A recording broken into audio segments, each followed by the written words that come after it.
Olá pessoal, então agora estamos chegando ao nosso segundo encontro, dos nossos 9 encontros que nós vamos ter ao longo desse nosso caminho, que é essa reflexão sobre a Igreja de Jesus Cristo.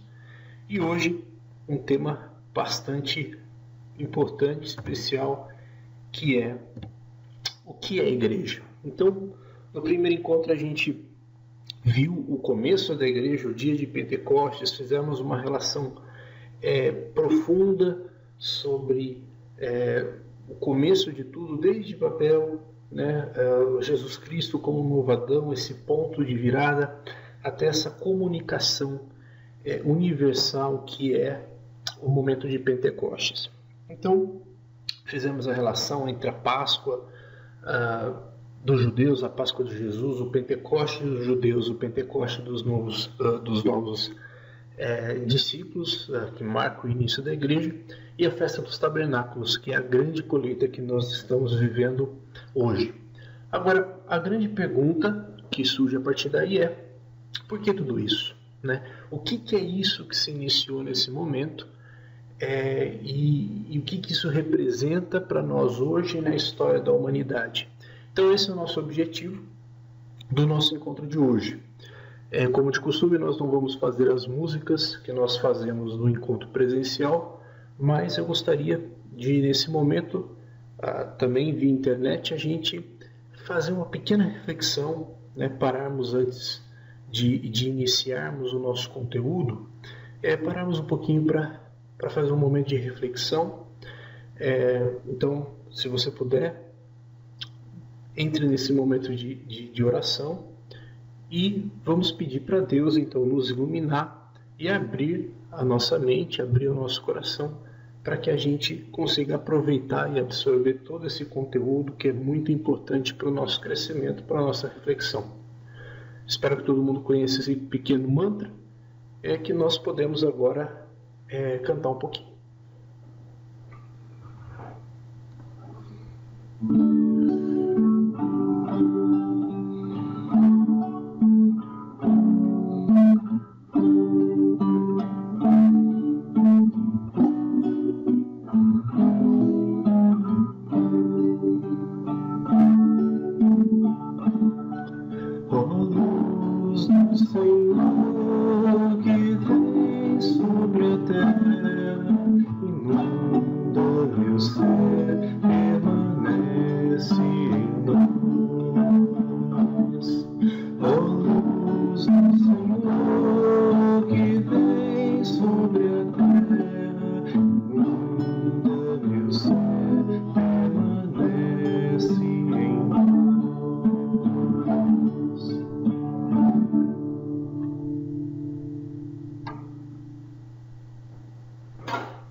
Então, pedindo a graça e a iluminação de Deus, vamos iniciar mais esse nosso encontro.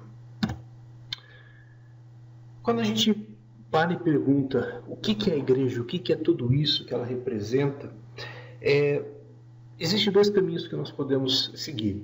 O primeiro é definindo o que é a igreja. Mas também o segundo caminho importante é da gente definir o que não é a igreja. Uma das formas de definir algo é eliminando aquilo que não é esse algo. E quando a gente fala de igreja, a gente fala de um termo bastante carregado de sentidos que nem sempre representam o sentido verdadeiro, aquilo que deveria, de fato, fazer parte da nossa fé. Então, nós selecionamos 3 pontos que são comumente referenciados à igreja e que na nossa reflexão, nessa nossa caminhada sobre a Igreja de Jesus, eles não representam de fato essa definição. E nós vamos ver na Bíblia, em especial nos Evangelhos, por que não? Então, a primeira questão que a gente gostaria de definir, o que não é igreja, é que a Igreja de Cristo não é o templo de pedras. A Igreja de Cristo não é o prédio, não é onde nós fazemos as nossas celebrações, não é onde nós nos encontramos. A Igreja de Cristo é muito mais do que isso. E para a gente debater em cima dessa questão, vamos pegar um trechinho do Evangelho de João, capítulo 2, versículos de 13 a 22. E diz lá: Estava próxima a Páscoa dos judeus e Jesus subiu a Jerusalém. Encontrou no templo os negociantes de bois, ovelhas e pombas e mesas dos trocadores de moedas. Fez ele um chicote de cordas, expulsou todos do templo, como também as ovelhas e os bois. Espalhou pelo chão o dinheiro dos trocadores e derrubou as mesas. Disse aos que vendiam as pombas: Tirai isso daqui e não façais da casa de meu pai uma casa de negociantes. Lembram-se então os discípulos do que está escrito: O zelo da tua casa me consome. Perguntaram-lhe os judeus: Que sinal nos apresenta tu para proceder deste modo? Respondeu-lhe Jesus: Destruí vós esse templo e eu o reerguerei em 3 dias. Os judeus replicaram: Em 46 anos foi edificado esse templo, e tu has de levantá-lo em 3 dias? Mas se falava do tempo do seu corpo. Depois que ressurgiu dos mortos, os seus discípulos lembraram-se dessas palavras e creram nas Escrituras e na palavra de Jesus. Esse é um texto bastante conhecido. Em especial, ele nos traz um momento atípico na vida de Cristo. A vida de Cristo, na sua definição, é uma vida que seguiu um movimento de não violência. Certamente Cristo foi o primeiro a pregar a não violência, mas há uma exceção, né, que é essa reação de Jesus, uma reação forte, quando ele chega na casa de Deus, no templo de Jerusalém, e vê todo aquele comércio, toda aquela exploração, tanta gente ganhando dinheiro em cima das leis de Moisés. Jesus se revolta e expulsa os vendilhões, né, de uma maneira bastante abrupta, com um chicote na mão, e depois ele diz, né, que irão destruir o templo, mas ele irá reconstruir em 3 dias. Ora, todo mundo fica admirado. O templo, aquele prédio imenso que havia em Jerusalém, demorou quase meio século para ser construído, e Jesus disse que ia erguer em 3 dias. Mas a própria passagem nos mostra do que Jesus estava falando, que era o seu corpo físico, que iria padecer na cruz, mas que iria ser ressuscitado em 3 dias. Então, já vamos fazer a relação, né? Para Cristo, o templo é o corpo, é a sua presença. Essa não é uma passagem única na Bíblia. Existem outras passagens que fazem a mesma relação. Eu queria destacar aqui Mateus 16, 13 a 18, que diz, né? Chegando ao território da Cesareia de Filipe, Jesus perguntou aos seus discípulos: Quem é o Filho do Homem? Responderam: Uns dizem que é João Batista, outros Elias. Disse-lhes Jesus: E vós, quem dizeis que eu sou? Simão Pedro respondeu: Tu és o Cristo, o Filho de Deus vivo. Jesus então lhe disse: Feliz és, Simão, filho de Jonas, porque não foi a carne nem o sangue que te revelou isso, mas meu Pai, que está nos céus. E eu te declaro: tu és pedra, e sobre esta pedra edificarei a minha igreja. Olha só. Primeiro, Pedro é um nome que Jesus dá a Cefas, né? A Simão. E esse nome foi escolhido a dedo. E esse nome é bastante simbólico e é usado nessa passagem, onde Jesus fala: o ser humano é a base da minha igreja. O ser humano é a pedra. O ser humano é o elemento principal. Olha só mais uma vez essa mesma metáfora, né? De não estarmos falando de um templo de pedras, de um templo físico, mas ao contrário, nós temos mais uma vez o ser humano como elemento principal. Querem mais uma passagem? Está lá, falando de Atos dos Apóstolos, né? Atos 4:11, um discurso de Pedro que diz: Esse Jesus, pedra que foi desprezada por vós edificadores, tornou-se a pedra angular.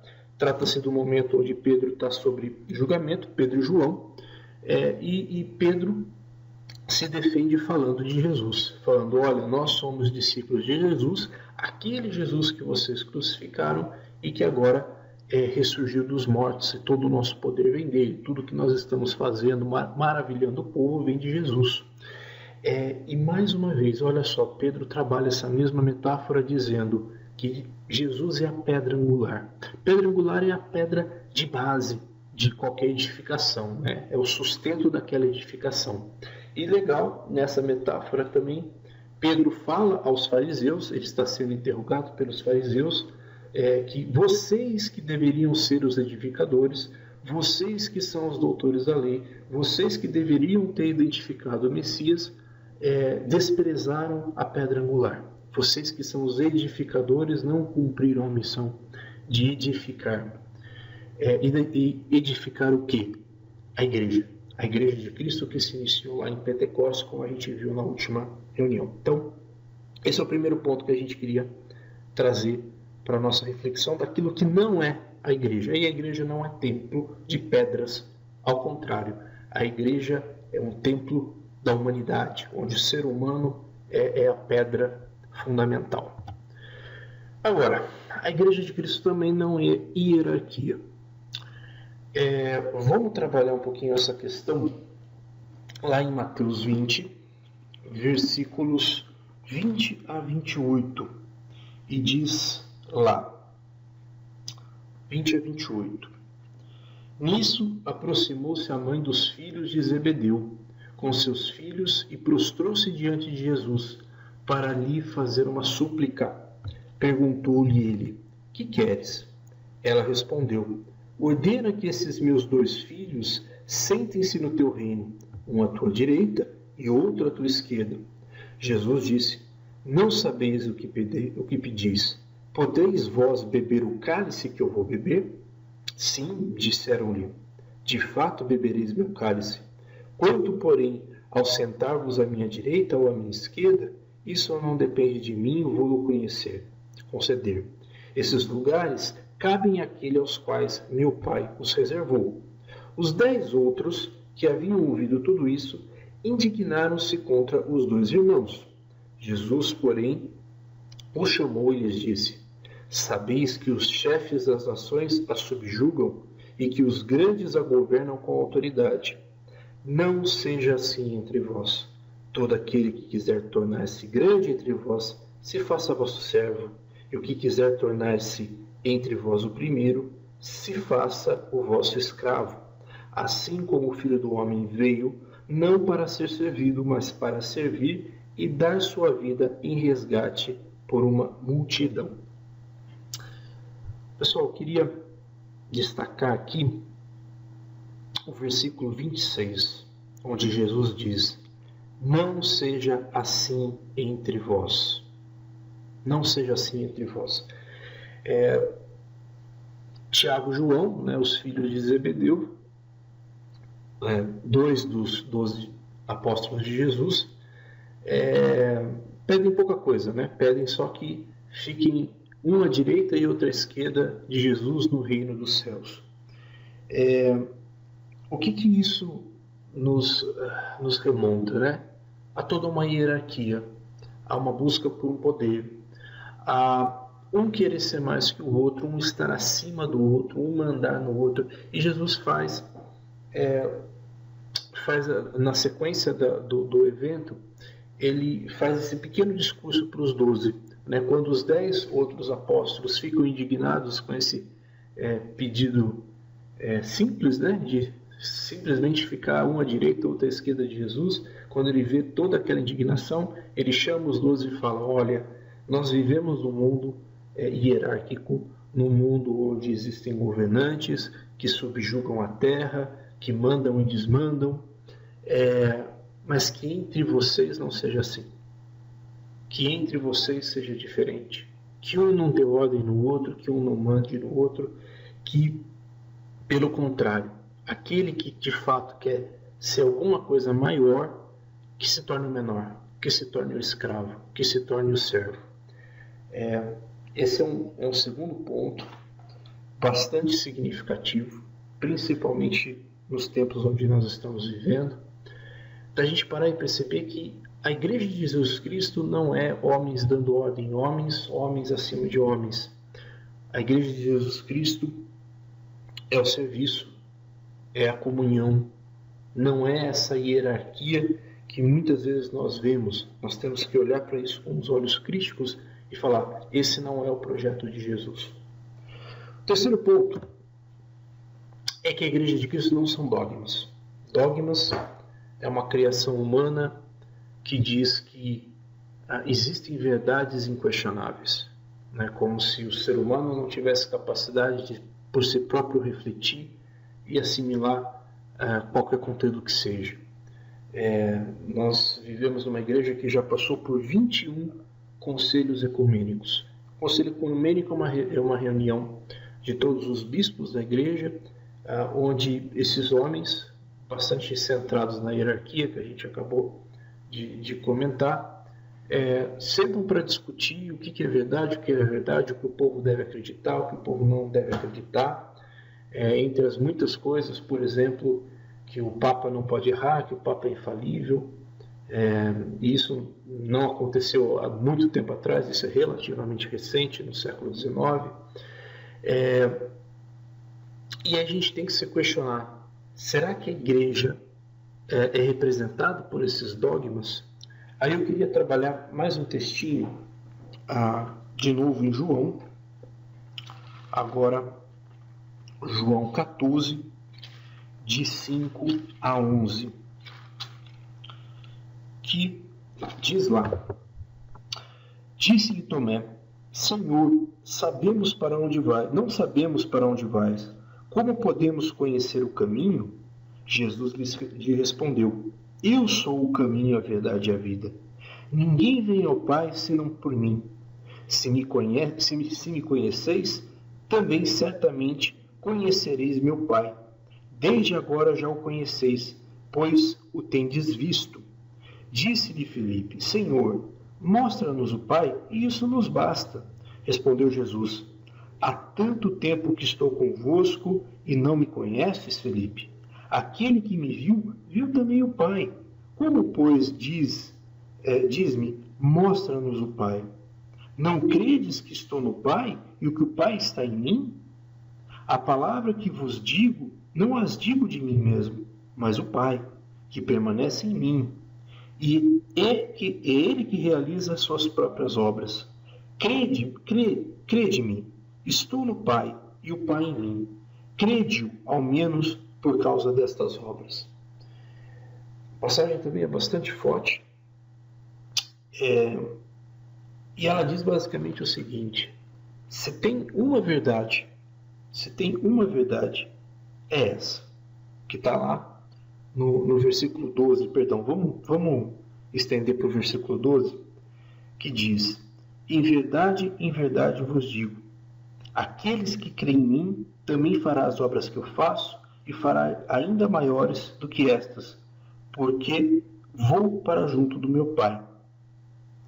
Se existe algo que nós temos que crer como verdade absoluta, é que Jesus é o Filho de Deus. Jesus é o Deus que se fez homem. E a partir dessa crença, nós podemos fazer tudo, inclusive obras maiores que Jesus mesmo fez.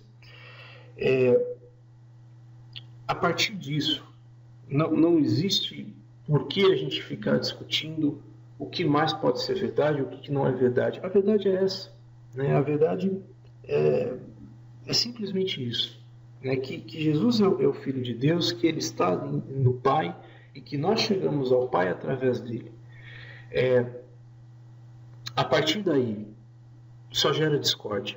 A partir daí, o único resultado é a desunião. Eu falava dos concílios. Inúmeros concílios serviram apenas para fragmentar a igreja, para existirem aqueles que concordam com aqueles dogmas e aqueles que não concordam, e principalmente a igreja do Oriente e a igreja do Ocidente se dividiram muito nesses aspectos e se esqueceu do principal, se esqueceu da verdadeira verdade, né? Que Jesus diz, eu sou o caminho, a verdade e a vida. Então a gente tem que ser crítico, né? Eu acredito que hoje existe uma relação similar entre aquilo que os fariseus faziam com a lei de Moisés e aquilo que a hierarquia da igreja faz hoje com o cânon da igreja, com o catecismo da igreja, que é uma forma de complicar aquilo que Jesus fez de uma maneira extremamente simples, a fim de dominar o povo, a fim de fazer a mesma metáfora que Jesus fez com os fariseus, sentar na cadeira, sentar no trono e falar, não, aqui quem manda sou eu. Então, a gente também tem que ser crítico com relação a isso e falar, não, a igreja não é esse monte de regras inventada por homens, inventada por uma igreja hierárquica. A gente tem que ser bastante crítico nesse aspecto. Então hoje a gente pegou esses 3 pontos, né, do que não é a igreja, e são pontos fundamentais, porque há muita confusão com relação a eles. E aí sim a gente tem que perguntar, mas o que é a igreja? Eu vou trabalhar aqui com um texto de um teólogo bastante conhecido no mundo afora, chamado Hans Kant, que escreveu um livro chamado A História do Catolicismo, e bem no começo desse livro ele define o que é a igreja, e de uma maneira muito simples, muito óbvia, que às vezes a gente precisa relembrar, né? Às vezes a gente precisa se apegar ao óbvio. E o Hans Kant diz, né? A igreja é a comunhão daqueles que se comprometeram com a pessoa e causa de Cristo e a atestam como esperança para todos os homens e mulheres. Só um pouquinho mais de dados com relação ao Hans Kant. Ele e o Joseph Ratzinger, né, o antigo Papa Bento XVI, ainda são os 2 últimos teólogos que participaram do Concílio Vaticano II, né, o último concílio da Igreja. E a obra de Hans Kant é bastante respeitada mundo afora, e ele é um dos grandes críticos da Igreja hoje. Né? Ele também pega bastante nesses pontos, né, de que a igreja não é templo de pedra, não é hierarquia, não são dogmas. Ele fala, olha, prestem atenção nisso, porque a igreja nada mais é do que aqueles que acreditam em Cristo. Não, muito mais do que Cristo, muito mais do que a pessoa de Cristo. É Cristo e a sua obra, a sua causa, e a atestam como esperança para os homens e mulheres. O que isso quer dizer? Né? E a gente vê no Evangelho em inúmeras passagens. A igreja é muito mais sobre a humanidade do que sobre Deus. Deus não precisa de uma igreja. Deus é Deus, né? Deus está acima de todas as coisas. Agora, nós precisamos de uma igreja. E esse ponto central da igreja ser a humanidade é o ponto de Cristo. É o ponto que a gente acabou de ver, né, que fala que tu és pedra, né, e sobre essa pedra que a gente edifica a igreja. É sobre esse elemento principal, que não é tijolo e argamassa, mas sim os homens e as mulheres, que nós vamos construir algo. E Jesus fala isso em diversas passagens, né, quando ele fala, vós sois a luz do mundo, vós sois o sal da terra, sedes perfeito como o Pai é perfeito. É sempre com relação à humanidade. É sempre com relação com o homem e com a mulher. Não é aquela questão de nós vamos nos reunir para acreditar num Deus que está lá em cima. Não, nós vamos nos reunir para, através desse Deus, nos tornarmos melhor. Através desse Deus, nós vamos botar em prática o Pai Nosso que está no céu, que a gente reza tanto e que fala que o objetivo é construir o reino na terra.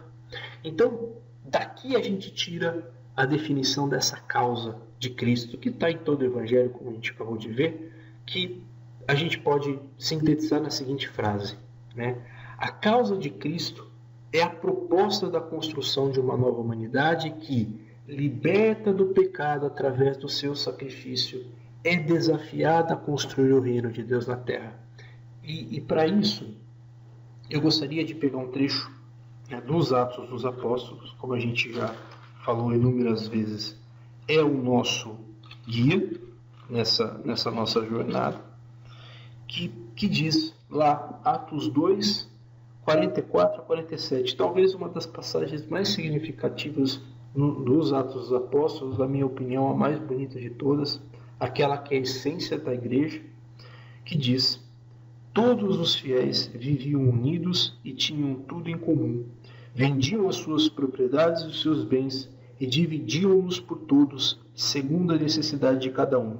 Unidos de coração, frequentavam todos os dias o templo, partiam o pão nas casas e tomavam a comida com alegria e singeleza de coração, louvando a Deus e cativando a simpatia de todo o povo.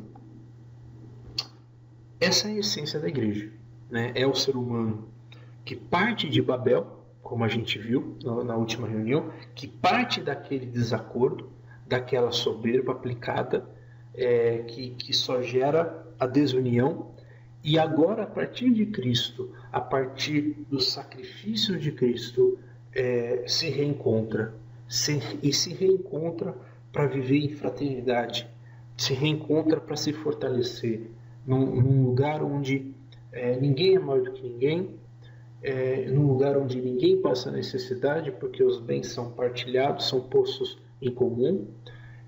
Note uma questão muito importante, é que eles não falam que eles distribuem tudo igualmente, matematicamente igual, pelo contrário, é segundo a necessidade de cada um, a necessidade momentânea de cada um. E é essa questão, né? O que os apóstolos estão fazendo lá no seu início? Nós estamos falando lá do capítulo 2 de Atos, logo na sequência de Pentecostes, logo na sequência do início da igreja. Eles estão botando em prática essa proposta da construção de uma nova humanidade. Eles estão botando em prática esse reencontro do ser humano com ele mesmo. E partem desse princípio do sacrifício de Cristo, né? Quem morreu nessa cruz que a gente está vendo foi um homem. Foi um homem que é Deus, mas que também é homem. É o Deus que se fez homem. E esse sacrifício nos impulsiona, nos liberta para construir esse reino de Deus. E aí eu queria fazer uma pequena reflexão. O ser humano, individualmente, ele é sempre otimista com relação a si mesmo, pensando no futuro. Isso é um comportamento humano bastante estudado pelas universidades, né, pelos estudiosos de comportamento humano, e a gente pode testar na nossa própria vida, né? No futuro, a gente sempre se enxerga como uma pessoa melhor. No futuro eu vou ler aquele livro que eu não li até hoje, no futuro eu vou perder aqueles quilinhos que eu não perdi até hoje, no futuro eu não vou ter aquela dívida que eu não consegui pagar até hoje. No futuro a gente é sempre melhor, quando a gente pensa em nós mesmos, né? Nós, no nosso individualismo, no nosso ego. Se a gente chega lá ou não é outra questão, né? Aí é o dia presente que a gente vive. Mas essa semente que existe dentro do ser humano, de se projetar como algo melhor, de buscar algo melhor, de nunca estar satisfeito com o tempo presente, ela é muito positiva. Ela é o que impulsiona a humanidade para frente. Agora, a gente vive, principalmente nos dias de hoje, uma relação um pouco estranha, porque a gente é muito otimista com relação a nós mesmos, mas a gente é muito pessimista com relação à humanidade.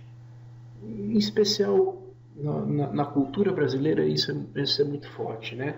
Eu me enxergo como algo melhor no futuro, mas ao mesmo tempo eu enxergo a nossa sociedade indo para algo que é pior, né? A gente vê inúmeras desgraças da televisão, a gente sempre tem essa tendência de falar, não, estamos indo para algo que é pior.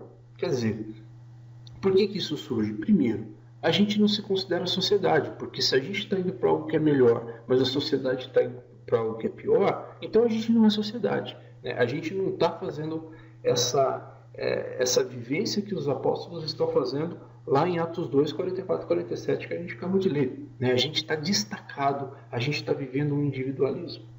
Segundo, que eu acho que essa é a grande perseguição dos dias de hoje. Principalmente nessa época dos Atos dos Apóstolos, nos primeiros 3 séculos da Igreja Católica, da Igreja de Cristo, a gente vê uma perseguição física, uma perseguição sangrenta, que, por incrível que pareça, o resultado foi contrário. Quanto mais perseguiam a Igreja de Cristo, mais ela crescia, mais ela se frutificava, mais pessoas surgiam e defendiam a causa de Cristo. Eu acredito que o maligno, o nosso inimigo, hoje é mais esperto. Hoje ele aprendeu que não é por aí que se combate a igreja. Não é por aí que se corrompe a igreja. Não é numa perseguição aberta, mas numa perseguição velada. E um dos caminhos para se corroer a igreja é botar em comprometimento essa causa de Cristo, essa proposta de uma nova humanidade, de uma humanidade melhor. Então, principalmente quando a gente vê nos meios de comunicação, onde é evidente, é claro, que são frisadas apenas notícias negativas, a gente percebe que o objetivo é tornar o ser humano pessimista. O objetivo é desacreditar as pessoas de que a humanidade está num constante progresso. O que uma pessoa um pouco mais instruída facilmente percebe que isso não é verdade. Se a gente olhar para a história da humanidade, ao longo dos séculos, a gente percebe grandes evoluções. A gente percebe o surgimento de uma nova consciência. Isso não quer dizer que nós não estamos caminhando para sérios problemas no mundo. Isso acontece, isso é um fato, principalmente em decorrência da economia que nós vivemos hoje. Eu acredito que nós estamos caminhando, sim, para questões muito delicadas, em especial aquelas que dizem respeito aos recursos escassos do planeta. Mas isso não quer dizer também que, apesar desses problemas que são decorrência de um novo estilo de vida bastante questionável que nós adotamos para nós mesmos nos últimos séculos da humanidade, isso não quer dizer que o ser humano também não tenha desenvolvido uma nova consciência. Hoje a gente fala de direitos humanos e muitas vezes a gente fala, poxa, mas os direitos humanos não são seguidos. Mas eu digo, há muito pouco tempo atrás, eles sequer existiam. Hoje a gente os viola, mas antes a gente nem violava porque eles não existiam. A gente vive num país que há 120 anos atrás nós tínhamos uma escravidão, e não uma escravidão simples, tranquila, entre aspas, como a gente vê na escravidão da própria Bíblia, mas uma escravidão extremamente sangrenta, do pior tipo que existe, que desumaniza a pessoa humana. E em muito pouco tempo, hoje, a gente pode até falar, ainda existe um grande preconceito com relação à população negra, sim, mas há muito pouco tempo era muito pior. Então, se a gente parar para perceber e observar, a gente vê que a sociedade está caminhando, que o ser humano está crescendo, está crescendo em consciência, em atitude. A gente percebe que a causa de Cristo está sendo colocada em ação. Mas, se a gente se deixar levar por aquilo que o nosso inimigo quer, então a gente está perdido. Isso sim corrói a igreja. E observe que as celebrações continuam, que a hierarquia continua, que os dogmas continuam, mas a igreja se esvazia de sentido. Porque nada disso é a igreja, no final das contas, como a gente viu. A igreja é a gente acreditar nessa nova humanidade. E se a gente se deixa levar, então aí sim a igreja é de fato ameaçada, e aí sim a causa de Cristo de fato é colocada em xeque. Então, essa é a reflexão do nosso encontro de hoje. E agora, na sequência, para não parecer que é tudo coisa da minha cabeça, eu vou mostrar para vocês, passar para vocês alguns vídeos que são extremamente significativos com relação a tudo isso que a gente está falando. A gente tem que observar na humanidade exemplos para a gente ganhar força, para a gente ganhar ânimo. Exemplos de pessoas notáveis que estão mostrando que sim, é possível essa construção dessa nova humanidade. Não vamos parar no exemplo de Paulo, não vamos parar no exemplo de Pedro, eu digo até que não vamos parar no exemplo de Cristo. Vamos observar os sinais do tempo e aquilo que está acontecendo na nossa frente.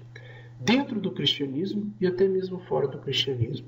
Um exemplo relativamente recente, do século XX, é essa pessoa aqui chamada Gandhi. Vamos ver um trechinho do filme de Gandhi?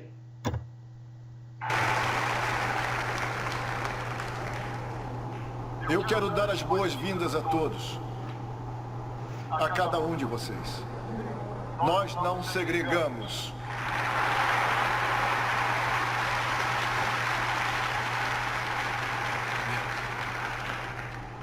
Vamos começar procurando esclarecer a nova lei do general Smuts.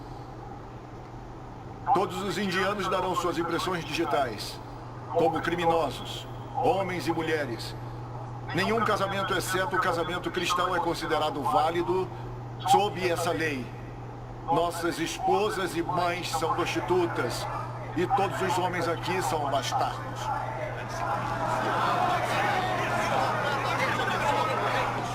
Ele está ficando muito bom nisso. E um policial, ao passar por uma habitação indiana, eu não vou chamar de lar, poderá entrar e exigir o cartão de qualquer mulher indiana que lá resida. Malditos! Ou seja, ele não tem que aguardar na porta. Ele pode entrar. Eu não vou permitir isso! Eu juro por Alá que matarei o homem que insultar o meu lar e a minha esposa. E se quiserem, podem me enforcar.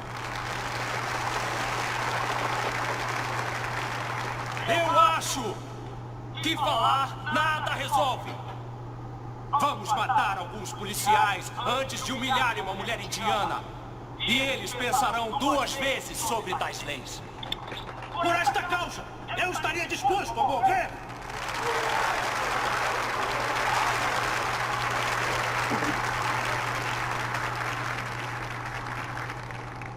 Eu louvo tamanha coragem.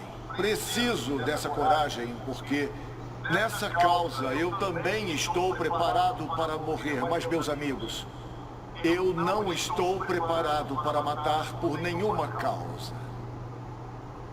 Não importa o que façam conosco, não atacaremos ninguém, mas também não darei minha impressão digital. Nenhum de nós deve fazer isso. Eles nos prenderão, nos multarão, confiscarão os nossos bens, mas eles não vão poder tomar a nossa dignidade se não a entregarmos a eles. O senhor já esteve na prisão?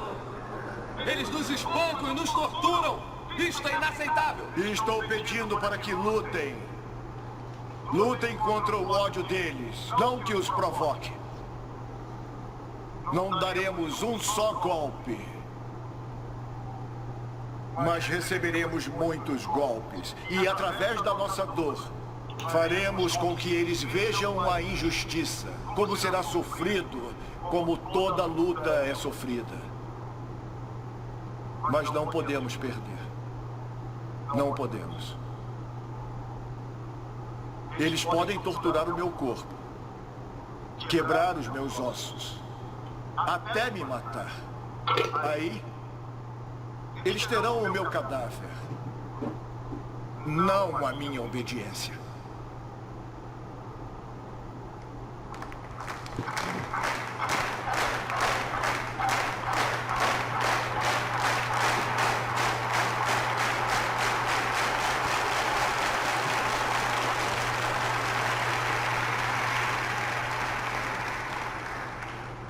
Nós somos hindus e muçulmanos.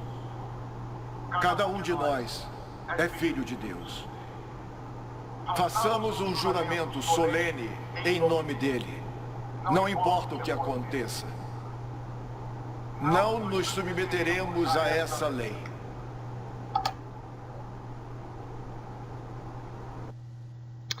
Esse filme, que retrata maravilhosamente bem a história de Gandhi, inclusive premiado, esse ator Ben Kingsley ganhou o Oscar de melhor ator, que interpretou Gandhi perfeitamente. Esse trechinho mostra muito o começo da história de Gandhi, a história pública.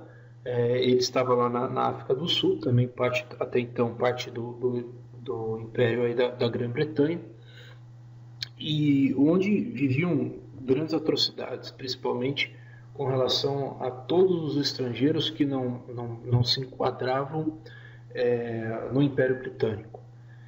E aí a gente vê hindus, a gente vê muçulmanos, e a partir desse momento, onde a revolta do povo era grande perante a indignação de leis absurdas, Gandhi vai propor um movimento de não violência, um movimento, como vocês mesmos viram no vídeo, onde ele diz: eu não vou falar sim, mas eu também não vou agir como eles agem, sendo violento. Eles vão poder me prender, eles vão poder me torturar, eles vão poder me matar, e no final eles vão ter o meu cadáver, mas eles não vão ter a minha obediência. E depois de Gandhi ter obtido um grande sucesso na África do Sul, ele volta para a Índia, para o seu país de origem, e vai continuar toda essa campanha da não violência, vai conseguir inúmeros feitos, e o maior deles a independência da Índia da Grã-Bretanha. Agora, reparem mais uma vez, um exemplo não cristão, ou melhor, um exemplo que não está dentro da fé do cristianismo, mas que está, no nosso modo de ver aqui, dentro da Igreja de Jesus, porque é a mesma causa, é a causa de uma humanidade maior. E a gente fala, poxa, mas tudo bem, um Gandhi vai ser uma vez a cada 2, 3 séculos. Será que é verdade? Então, eu selecionei na sequência um vídeo de uma palestra de uma brasileira, apesar da palestra ser proferida em inglês. É uma brasileira, uma menina que faz documentários no Oriente Médio, em especial na Palestina, chamada Juliana Bacha. E vamos assistir, na sequência a gente comenta um pouquinho a respeito do vídeo. I'm a filmmaker. For the last 80 years, I have dedicated my life to documenting the work of Israelis and Palestinians who are trying to end the conflict using peaceful means. When I travel with my work across Europe and the United States, one question always comes up. Where is the Palestinian Gandhi? Why aren't Palestinians using nonviolent resistance? The challenge I face when I hear this question is that often I have just returned from the Middle East, where I spent my time filming dozens of Palestinians who are using nonviolence to defend their lands and water resources from Israeli soldiers and settlers. These leaders are trying to forge a massive national nonviolent movement to end the occupation and build peace in the region. Yet most of you have probably never heard about them. This divide between what's happening on the ground and perceptions abroad is one of the key reasons why we don't have yet a Palestinian peaceful resistance movement that has been successful. So I'm here today to talk about the power of attention, the power of your attention, in the emergence and development of nonviolent movements in the West Bank, Gaza, and elsewhere. But today, my case study is going to be Palestine. I believe that what's mostly missing for nonviolence to grow is not for Palestinians to start adopting nonviolence, but for us to start paying attention to those who already are. Allow me to illustrate this point by taking you to this village called Budrus. About 7 years ago, they faced extinction because Israel announced it would build a separation barrier, and part of this barrier would be built on top of the village. They would lose 40% of their land and be surrounded, so they would lose free access to the rest of the West Bank. Through inspired local leadership, they launched a peaceful resistance campaign to stop that from happening. Let me show you some brief clips so you have a sense for what that actually looked like on the ground.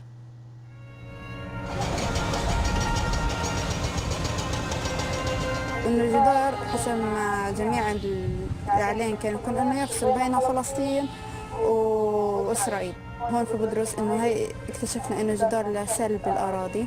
The fence has, in fact, created a solution to terror. اليوم أنتم مدعوون لمسيرة سلمية يتضامن معكم العشرات من إخوتكم الإسرائيليين.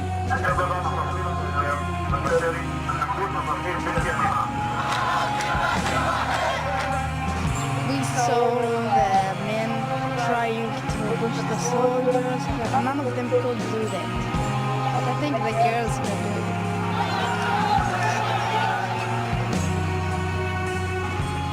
لازم إذا بدك تنجح تقيم مخك التقليدي. يعني كنا في اتفاق كامل وكنا حابين هذه تتوزع على كل فلسطين.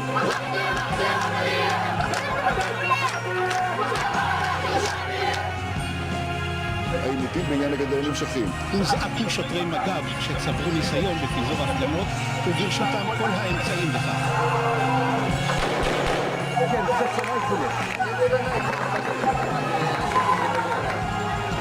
הייתי בטוח שכולנו נמות, והנה האנשים מסביבי, שאפילו לא מחפשים.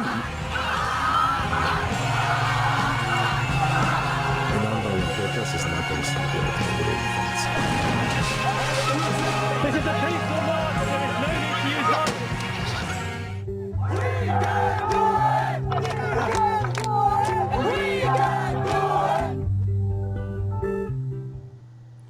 When I first heard about the story of Budrus, I was surprised that the international media had failed to cover the extraordinary set of events that happened 7 years ago in 2003. What was even more surprising was the fact that Budrus was successful. The residents, after 10 months of peaceful resistance, convinced the Israeli government to move the route of the barrier off their lands and to the Green Line, which is the internationally recognized boundary between Israel and the Palestinian territories. The resistance in Budrus has since spread to villages across the West Bank and to Palestinian neighborhoods in Jerusalem. Yet the media remains mostly silent on these stories. This silence carries profound consequences for the likelihood that nonviolence can grow or even survive in Palestine. Violent resistance and nonviolent resistance share one very important thing in common. They are both a form of theater, seeking an audience to their cause. If violent actors are the only ones constantly getting front page cover and attracting international attention to the Palestinian issue, it becomes very hard for nonviolent leaders to make the case to their communities that civil disobedience is a viable option in addressing their plight. The power of attention is probably going to come as no surprise to the parents in the room. The surest way to make your child throw increasingly louder tantrums is by giving him attention the first time he throws a fit. The tantrum will become what childhood psychologists call a functional behavior, since the child has learned that he can get parental attention out of it. Parents can incentivize or disincentivize behavior simply by giving or withdrawing attention to their children. But that's true for adults too. In fact, the behavior of entire communities and countries can be influenced depending on where the international community chooses to focus its attention.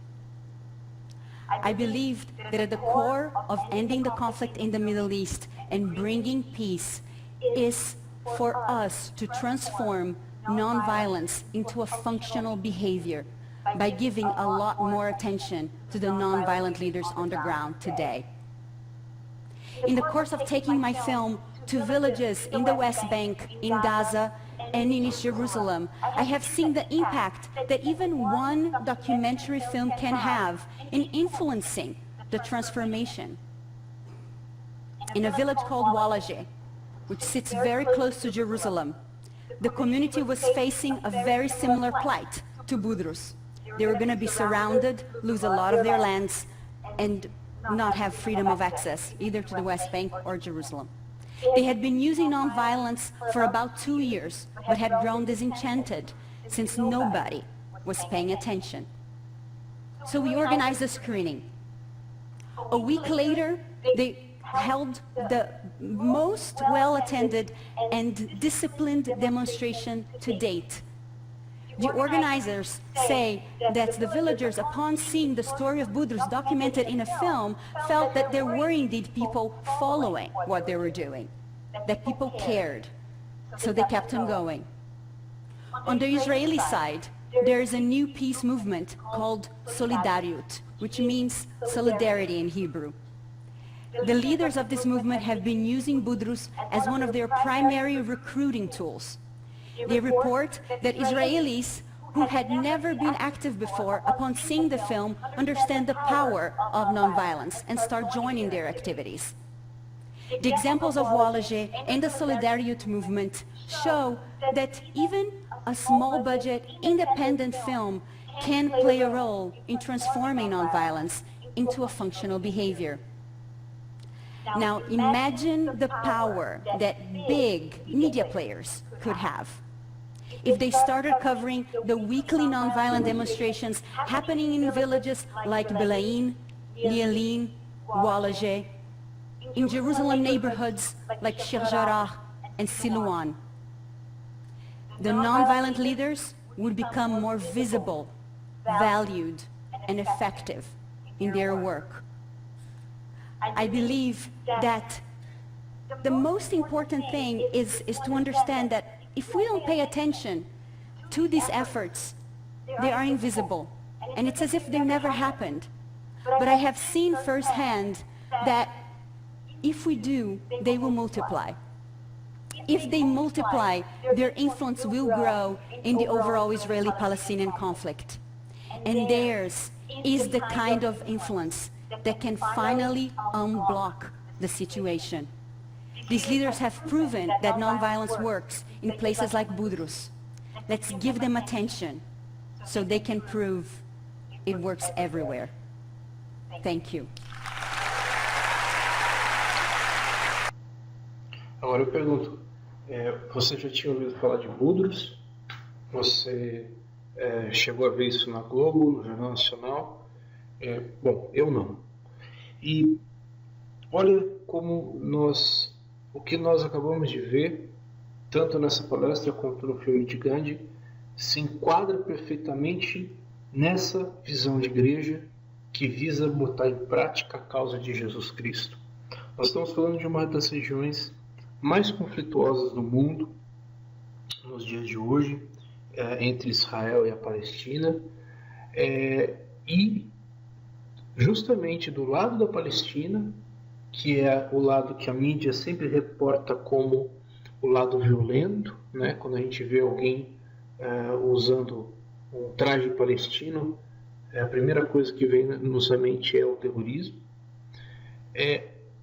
Estão nascendo, e já há bastante tempo, movimentos de não violência, movimentos tão fortes quanto o trabalho que Gandhi fez na África do Sul e na Índia.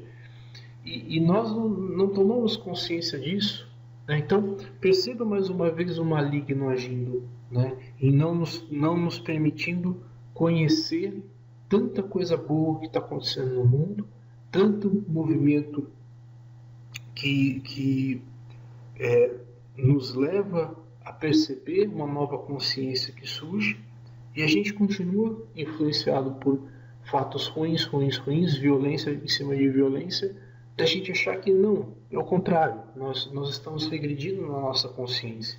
Lá nós vimos casos de toda uma organização da comunidade de Budrus, que, como essa menina falou, está acontecendo em outras comunidades, apesar de estarem sofrendo violência armada, continuam na sua resistência pacífica. Eu honestamente não sei qual que é a religião dessa brasileira que fez que está fazendo esse trabalho. Não sei se é cristã, não sei se é católica, de fato não tenho conhecimento de nada das suas crenças, mas eu tenho certeza que, independentemente dessas crenças, é mais uma das muitas pessoas que estão botando em prática a causa de Jesus Cristo e, por consequência, fazendo parte da sua igreja. Vamos também pegar mais um exemplo,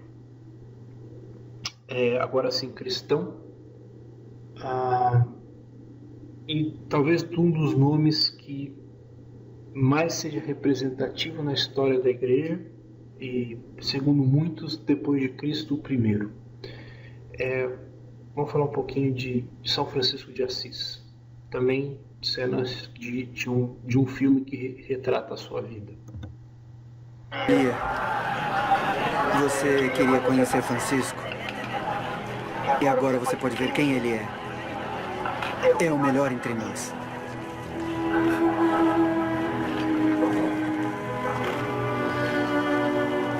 Eu não tenho nada.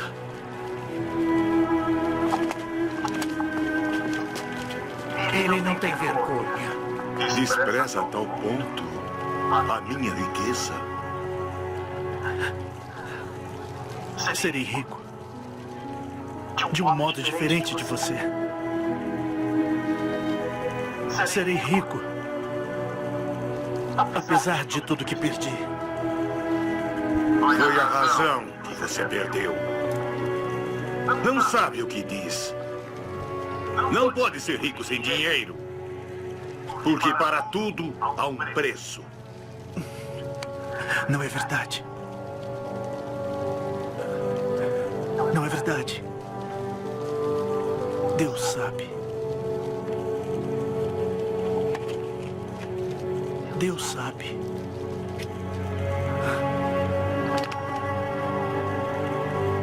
A pureza que procura não é desse mundo.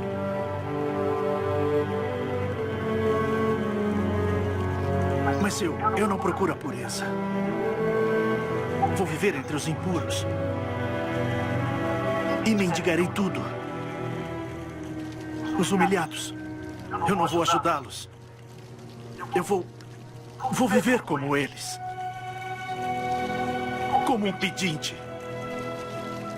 Como um pobre. Como um cão. Como um tolo. Que é chutado. E que zombam. Que riem. Um palhaço. Sim. Sim, um palhaço. Eu serei um palhaço de Deus. Sim. Sim. Desistir de tudo pode ser uma decisão temporária, mas transformá-la em uma opção de vida é impossível. Mesmo assim, só estamos aqui para apurar o risco de heresia.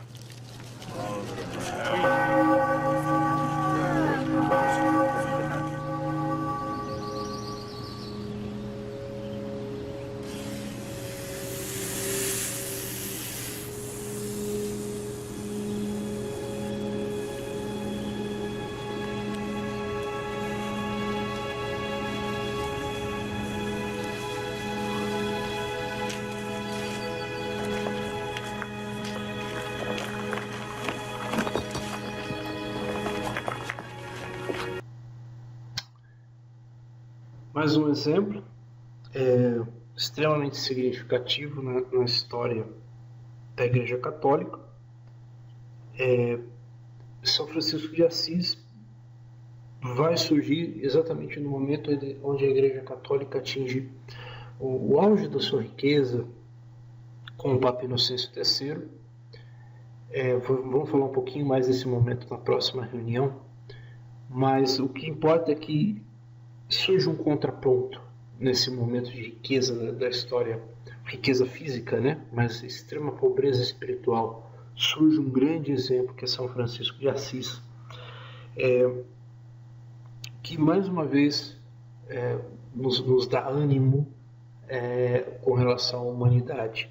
Uma pessoa criada na riqueza, um jovem que viveu na sua época dourada na cidade de Assis, que nos padrões da época tinha bastante luxo, tinha uma família rica, e renega tudo para viver na pobreza e para colocar um projeto de igreja novo, que eu creio que talvez a gente esteja começando a assimilar nos dias de hoje,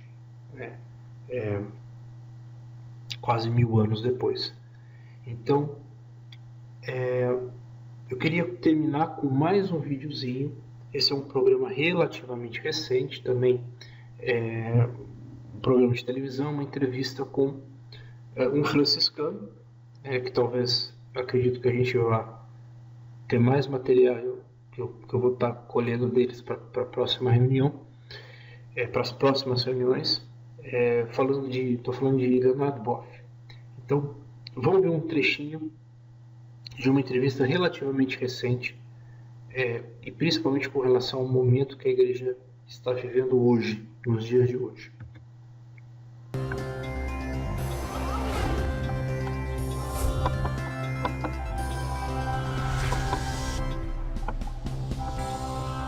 Olá, boa noite. A notícia entrevista hoje Leonardo Boff, que é teólogo e escritor e já esteve no programa aqui em setembro de 2011. Boa noite, Leonardo. Boa noite, Kennedy. Obrigado por ter voltado ao programa. Agora nós temos aí um novo Papa, né? Habemus Papam.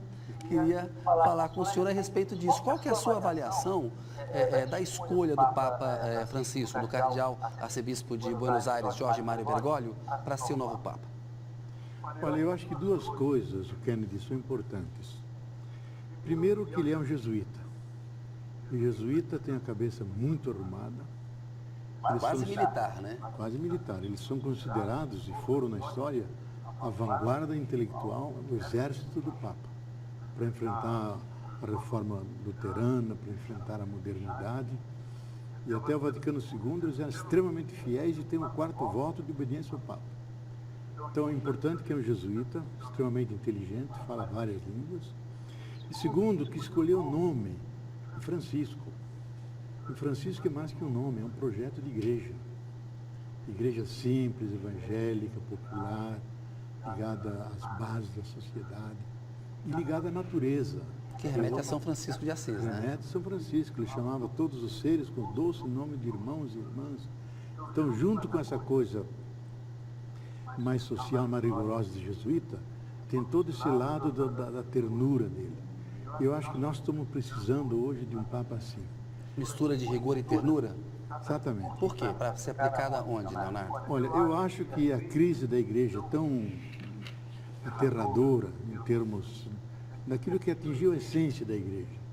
Porque as crises do passado eram brigas entre papas, imperadores, etc. Agora não.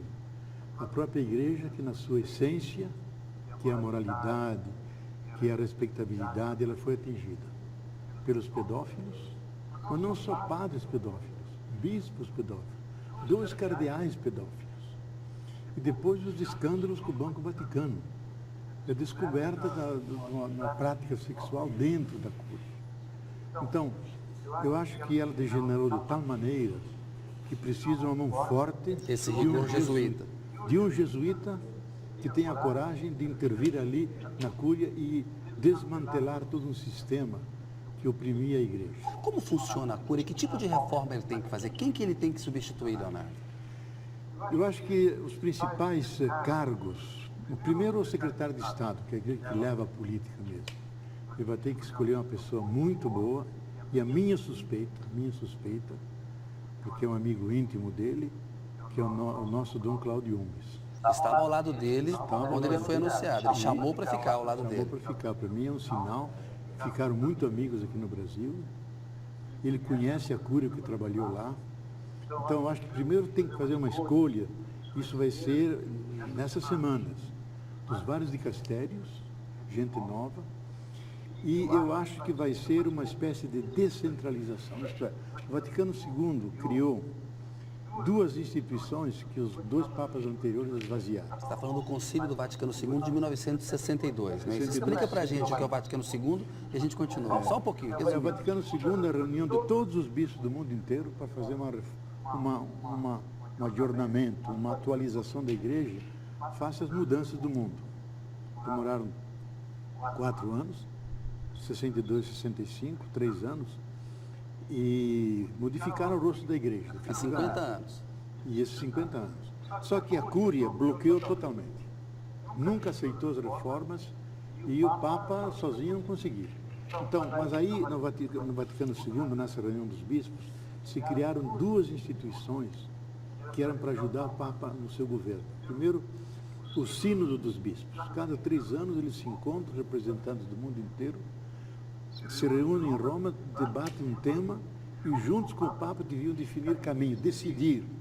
Não só ficaram como uma instância de consulta. Democratizar um pouco mais a igreja, não ficar só na Cúria, fechado em Roma. Exatamente.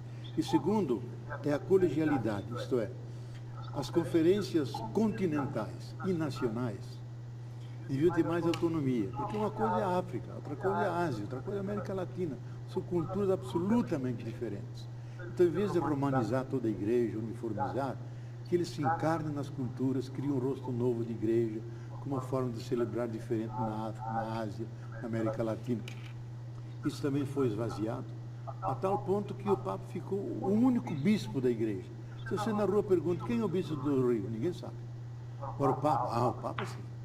Então o Papa efetivamente ficou o bispo. Uma coisa muito centralizadora. Centralizador. Né? Então essas duas instituições, eu acho que ele vai atualizar, vai pôr em marcha, porque foram sempre bloqueadas. E você acha que vai fazer isso rapidamente, assim? Eu acho que ele tem que fazer rapidamente e de forma rigorosa. Você vai depor muita gente, vai escolher o governo dele, os ministros dele, que os chamados dicastérios são verdadeiros ministérios. Então tem que ser gente da confiança dele, que vai limpar efetivamente a Cúria Romana.